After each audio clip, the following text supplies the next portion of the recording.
Good morning. Good morning.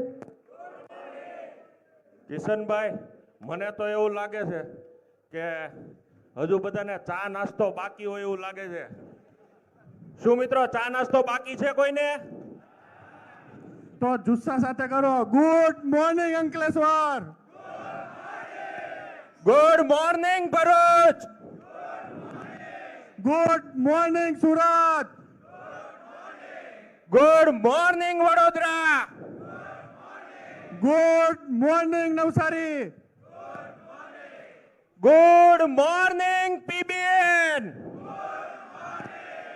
હાય hi hi hi નિકુંજભાઈ, આમ તો જો આ પીબીએન મેમ્બરોને આ પીબીએન નો મેળાવડો જોઈને આજ તો મને કેવી મોજ આવે, કેવી મોજ આવે. કહું નિકુંજભાઈ તમને? અરે કયો ને કિશનભાઈ, તમને કેવી મોજ આવે છે? આમ એક તો વરસાદી વાતાવરણ હોય, એમાં અહાડનો મહિનો, એટલે આપણે લોક સાહિત્યમાં લખ્યું ને કે આમ 7 વર્ષ સુધી એક ધરતી માથે વરસાદનો ફોરો ન પડ્યો હોય અને માનવીઓની ને ખેડૂતોની નજર આકાશ સામે મીઠું મીઠું માંડીને એની ઓયડું દુખો માંડ્યું હોય ને એવે ટાણે એક ઓતરાદી ને એક દક્ષિણા દીવે વાદળિયું વાદળ ઉપર ચડે અને ગાયની ખરી જેવડી વાદળી જ્યારે આકાશમાં આવીને વિરાટ રૂપ ધારણ કરે ત્યારે એમ કહેવાય કે નેપાળી ખોપડા વિંધતી વરાળે સમ કડક તણાણાણાણાણાણાણા એમ કહેવાય આકાશને હાથ કટકા મંડે કરવા અને એવે ટાણે ડુંગરની ડૂક ઉપર બેઠેલો મોરલો એની હાકણના 3 કટકા કરીને એમ કહેતો હોય કે મેં આવ.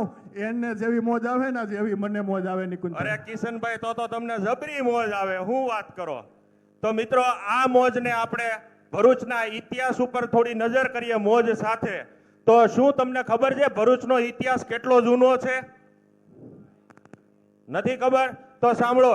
જેમ ભરૂચની ખારી સિંગ પ્રખ્યાત છે એવી જ રીતે ભરૂચનો ઇતિહાસ પણ એટલો જ ગૌરવશાળી છે. મિત્રો, માનવામાં આવે છે કે ભરૂચનો ઇતિહાસ 8000 વર્ષ જૂનો છે. કેટલો? 8000 વર્ષ જૂનો ઇતિહાસ છે.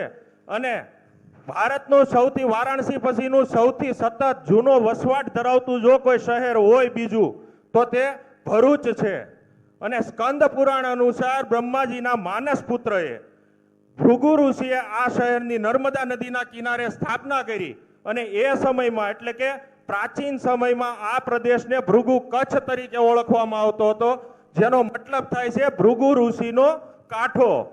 અને મિત્રો, એવું પણ માનવામાં આવે છે કે આ ભૂમિ એટલી પવિત્ર છે કે માં લક્ષ્મીજીનું નિવાસ સ્થાન હતું અને નર્મદા નદીના કિનારે આવેલું હોવાથી આને અત્યંત પવિત્ર પણ માનવામાં આવે છે અને અહીં અનેક તીર્થસ્થાનો આવેલા છે. ભરૂચ નર્મદા નદીના કિનારે વસેલું હોવાથી એક મહત્વપૂર્ણ બંદર તરીકે વિકસ્યું છે તથા ભરૂચના અલગ અલગ શાસનકાળ દરમિયાન અલગ અલગ નામ પણ હતા. જેમ કે ગ્રીક વેપારીઓ બેરીગાઝા તરીકે ઓળખતા હતા, જ્યારે બ્રિટિશો બ્રોચ તરીકે ઓળખતા હતા.